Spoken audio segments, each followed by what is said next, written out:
Hello everyone, this is अंकुश चित्रान। Welcome on conceptual study point. क्या है भैया एट्रीब्यूशन? देखिए, एट्रीब्यूशन हम कैसे अपने एनवायरनमेंट को समझ रहे हैं, क्या एस्टीमेट लगा रहे हैं, वो एट्रीब्यूशन है। हमारी क्या धारणा है, हम बोल सकते हैं क्या धारणा है किसी हमारे एनवायरनमेंट के प्रति। तो it refers we infer the cause of behaviour and events. हम ये सोच रहे हैं भी इसने ऐसा क्यों किया या इस इवेंट के पीछे क्या कारण रहा है। एक दिन के दौरान आपने देखा होगा number of different attributions regarding और own actions as well as behaviour of other. हम दूसरों के बिहेवियर के बारे में भी एस्टीमेट लगाते हैं। जैसे कि एक रोड के ऊपर, मान लीजिए ये रोड है और एक बाइक वाला जो काफ़ी यंग पर्सन है जो बाइक चला रहा है, यहाँ पर काफ़ी तेज़ जा रहा है, तो आप क्या कहेंगे? ये जानबूझकर है, जो हवाबाजी में चला रहा है। ठीक है, हो सकता है उसके पेरेंट्स के साथ कुछ घटना ऐसी होगी, उसको जल्दी जाना हो। ठीक है, हो सकता है उसका कोई असाइनमेंट हो सकता है उसका कोई कॉलेज में एग्ज़ाम रह गया हो। ठीक है, या फिर हो सकता है किसी को उसकी ज़रूरत हो। ये भी पॉसिबिलिटीज़ है। लेकिन हम क्या करते हैं, हम एक एट्रीब्यूशन क्रिएट करते हैं, वहाँ पर एक अवधारणा क्रिएट करते हैं उस पर्सन के रिगार्डिंग। ठीक है, या उस इवेंट के रिगार्डिंग। जैसे कि एम्बुलेंस को रास्ता दे दिया जाता है, चाहे वो खाली ही क्यों ना हो, क्योंकि आजकल आपने देखा होगा रोड पे खाली एम्बुलेंस भी काफ़ी भगाते हैं। तो हम क्या सोचेंगे भाई, हमने ये सोचा कि भी शायद उसके अंदर कोई पेशेंट हो जिसको हॉस्पिटल में ज़्यादा ज़रूरत है, कि भी उसको हॉस्पिटल जल्दी पहुंचना है। तो ये एक एट्रीब्यूशन है। तो इसके बाद हम कर रहे हैं भाई यहाँ पर कोवेरिएशन प्रिंसिपल। ठीक है, कोवेरिएशन प्रिंसिपल क्या है, कैसे हम एट्रीब्यूट करते हैं एक पर्सन के बिहेवियर को इंटरनल काजेज़ की वजह से, जिसको हम डिस्पोजिशन बोल देते हैं, और एक्सटर्नल काजेज़ की वजह से, जिसको हम सिचुएशन बोलते हैं, जैसे कि मैंने अभी एग्जांपल दिया। ठीक है, कोवेरिएशन प्रिंसिपल के अकॉर्डिंग जैसे कि मान लीजिए अभी मैंने बाइक वाले का एग्जांपल दिया। बाइक पर क्या कर रहा है भाई, व्यक्ति जा रहा है काफ़ी तेज़ में। आपने क्या क्या देखा, अगर आप सिचुएशन के बारे में सोच रहे हैं, एक्सटर्नल काज के बारे में सोच रहे हैं, तो आप ये सोचेंगे शायद उसके फादर साहब ठीक हैं या नहीं है, या उसके मदर को कोई प्रॉब्लम ना हो, या उसके जो भाई बहन को कोई प्रॉब्लम ना हो इसलिए वो ज़्यादा जल्दी जा रहा है। ठीक है, या फिर उसका कोई एग्ज़ाम ना हो। ऐसा ये हो गए, हमने एक्सटर्नल काजेज़ देखे। इंटरनल काजेज़ क्या रहेंगे हमारे, हम सोचेंगे भाई ज़्यादा हवाबाजी है, थोड़ा जो लड़कियों के सामने ज़्यादा स्टंटबाजी करके दिखा रहा है कॉलेज के सामने, तो ये हो जाता है their disposition. तो according to this theory we explain the cause of someone's behavior based on combination of three factor. तो हम 3 फैक्टर के अकॉर्डिंग है जो सामने वाले को जज करते हैं, उसके बिहेवियर को एक्सप्लेन करते हैं। कौन कौन से 3 फैक्टर हैं कि जो other people behave like this way, क्या और भी सभी ऐसे ही बिहेव कर रहे हैं, या person always behave this way under similar circumstances. क्या वो जो, जैसे कि अभी देखा कि भी हमने क्या कह सकते हैं, जैसे कोई दुकानदार बता सकता है उस लड़के के बारे में कि भी इसका तो डेली का काम है भाई, इसको कोई जल्दी ज़रूरी काम नहीं है। उसने क्या देखा, सर्कमस्टांसेस देखी, इस टाइम इस दौरान है जो। ठीक है, oh does the person ever behave this way in different situation. क्या वो मतलब हर एक सिचुएशन में ही ऐसे रूड बाइक चला रहा है। ठीक है, एक तो एक पर्टिकुलर कंडीशन दे दी, एक हर कंडीशन में। तो इन 3 चीज़ों, जो 3 फैक्टर हैं जिस पर बेस्ड जो कोवेरिएशन प्रिंसिपल के अकॉर्डिंग हम इन पर आधारित किसी के बिहेवियर को एक्सप्लेन करते हैं। एग्जाम्पल, एक अलग example, we have a friend who is failing a class. देखिए, अब हमारा एक दोस्त है, मान लीजिए राम है, या फिर है जो तरुण ले लीजिए, हमने पहले भी तरुण को बुलाया था। तरुण लिया हमने, तरुण ने क्या किया भाई, तरुण है ना फेल हो रहा है एग्ज़ाम्स के अंदर, जबकि बाकी स्टूडेंट क्या हो रहे हैं, बाकी स्टूडेंट पास हो रहे हैं। तो इसका क्या कारण है, आप हमें बताइए। आप क्या सोचेंगे, किसकी गलती है? अरुण की। हम क्या कहेंगे, अरुण क्या है, पुअर स्टूडेंट है।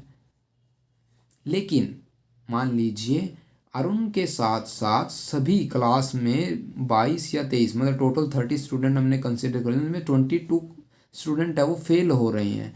अब क्या कारण है? हो सकता है उनको कोई बेस्ट एजुकेटर नहीं मिल रहा, या उनका कोई है जो इंस्ट्रक्टर जो काफ़ी अच्छा, या कुछ भी अच्छा नहीं है भाई। क्लास में जब इतने सारे बच्चे फेल हो रहे हैं तो कुछ तो गड़बड़ है दया।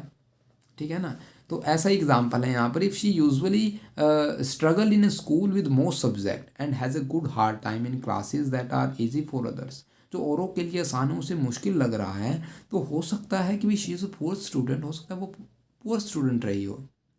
Oh, but if she is failing a class that many other are failing as well, and she is doing well in her other courses, we will conclude that she is a good student and there is something wrong with this particular class.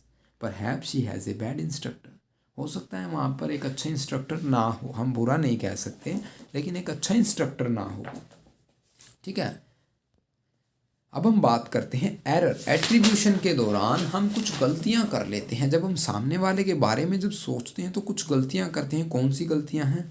Fundamental attribution error. देखिए, fundamental attribution जो fundamentally कौन सी गलती होती है? हम है जो over estimate कर जाते हैं डिस्पोजिशंस को, उनके स्वभाव को, और अंडर एस्टिमेट कर लेते हैं सिचुएशन को। समझ रहे हो कैसे? ये एग्जाम्पल मैंने बाइक वाले का पहले दे चुका हूँ, अब देंगे हम ऑफिस का। अभी एक मान लीजिए आपके ही ऑफिस में, आपके ऑफिस में मान लीजिए कोई एम्प्लॉई है जो कि लेट हो गया। किस दिन? जिस दिन कोई इंपॉर्टेंट मीटिंग हो। हमने क्या कहा भाई, हमने एक जो जजमेंट बना ली, हमने उसको जज किया उसके एक एक्शन के आधार पर। हो सकता है हमने कहा भाई ये तो ऐसा ही है, भाई इसको तो लेट होना ही था, मुझे पता था ये नहीं आएगा, ऐसा हमने बोल दिया। लेकिन हो सकता है कि भी उसका बिहेवियर किस पर, एक्सटर्नली कोई कारण रहा हो, कि भी ट्रैफिक जैम हो, या फिर उनके घर में कोई इशू, हेल्थ रिलेटेड इशू रहा हो, कुछ भी हो सकता है। तो ये जो हमने क्या कर दिया, सिचुएशन को तो अंडर एस्टिमेट कर दिया, एक्सटर्नल काज को, लेकिन जो इंटरनल काज हमारे जो सेल्फ हमारा स्वभाव था उसके हमने क्या कर दिया, ओवर एस्टिमेट कर दिया। तो ये मेन एरर एट्रीब्यूशन के अंदर पाई जाती है, फंडामेंटल एरर है। आप भी हर दम करते हैं। अब तक आपने कौन कौन सी, या रिसेंटली आपने कौन सी फंडामेंटल एट्रीब्यूशन एरर आपके जीवन में रही है, वो आप हमें कमेंट कर शेयर कर सकते हैं हमारे साथ आपका एक्सपीरियंस। नेक्स्ट आता है hello effect, assuming consistency with in a person. Hello effect exam के अंदर है जो आ जाता है 2 या 3 नंबर में। It is cognitive bias in which one's judgement of a person's character can be influenced by one's overall impressions of him or her. Example क्या है? When one assumes that a good looking person is a photograph is also a overall good person. आपने देखा होगा कई बार हम Instagram पे किसी की फ़ोटो को देख के जज कर लेते हैं और हम ये कहते हैं भाई ये तो यार काफ़ी हैंडसम है, तो इसका हो सकता है नेचर भी अच्छा हो, लेकिन वहाँ पर एक कंडीशन है, ये हो सकता है।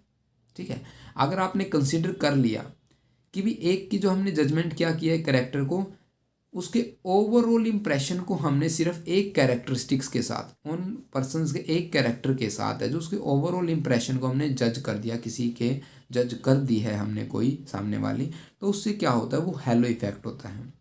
ठीक है, हमने किसी की फ़ोटोग्राफ देखी या सिर्फ एक बार सामने से एक नज़र देखने भर से ही किसी को जो इश्क वगैरह हो जाता है, तो हमने क्या किया, एक नज़र से ही वहाँ पर हेलो इफेक्ट होता है अभी, साइकोलॉजिकल इफेक्ट। ठीक है, अभी आता है एट्रीब्यूशन थ्योरी और उसकी एप्लीकेबिलिटी एजुकेशन के अंदर।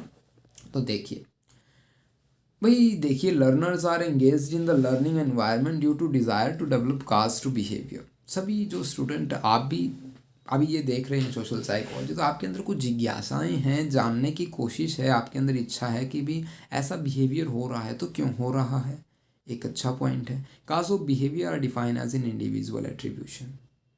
जो बिहेवियर का कारण किसको डिफाइन करता है, सामने वाले की उदाहरणों को, एट्रीब्यूशन को डिफाइन करता है। हैडर ने क्या कहा, हैडर ने कहा भाई individuals are motivated to engage in learning due to a personal need to develop new attribution. उसकी एक खुद की ज़रूरत है कुछ नया डेवलप करने की, एक नई जैसे कि वो होता है ना भाई, अभी 4 गाड़ियाँ पुलिस की जा रही हैं, 4 गाड़ियाँ किसी एक सफ़ेद गाड़ी के बीच में बड़ी गाड़ी, लग्जरी गाड़ी, 4 गाड़ियाँ जा रही है, और आपने सोचा भाई इतनी स्पीड, सारा ट्रैफिक मतलब सब खुला, रेड लाइट पे भी कोई नहीं, सब जा रही हैं ऐसे ही, तो आपके अंदर एक जिज्ञासा होगी, आपने जो आपने सोचा, पर्सनली सोचा ये ऐसा क्यों हुआ, आप जानना चाहते हो सकता है ये कोई मंत्री हो सकता है कोई गैंगस्टर हो। ठीक है, तो ये जो पर्सनल नीड है कि एक नई एट्रीब्यूशन को क्रिएट कर देती है। Learners tend to explain their reason for success और फेलियर बेस्ड अपॉन 3 डायमेंशन। अभी देखते हैं क्या कह रहा है। अभी लर्नर कोशिश तो करते हैं सीखने की, लेकिन अब वो कारण भी देते हैं जब वो सीख नहीं पाते। तो हम यहाँ पर क्या है, learner tends to explain their reason for success and failure 3 dimension. 3 ऐसे फैक्टर्स है जिसके आधार पर लर्नर्स ये एक्सप्लेन करते हैं कि वो सक्सेस क्यों हुए या वो फेल क्यों हुए। ऐसे तो वो 3 कौन कौन से हैं भाई, यहाँ पर ये दो, एक सेकेंड,